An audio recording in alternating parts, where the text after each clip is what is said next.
It's back, my favorite teeny tiny tangle time.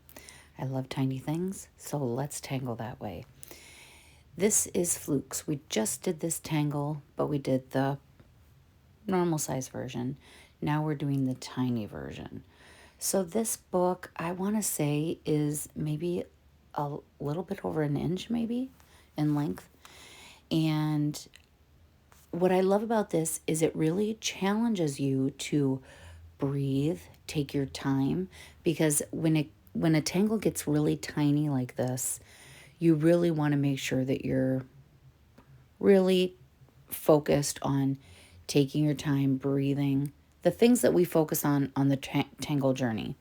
Now I added some of my teeny tiny tangle time toys, and I'm showing you the Viewmaster here.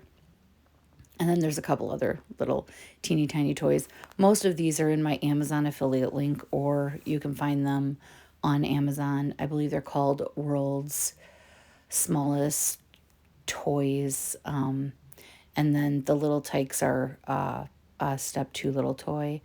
Will you all come back to watch more tangling? It said most likely.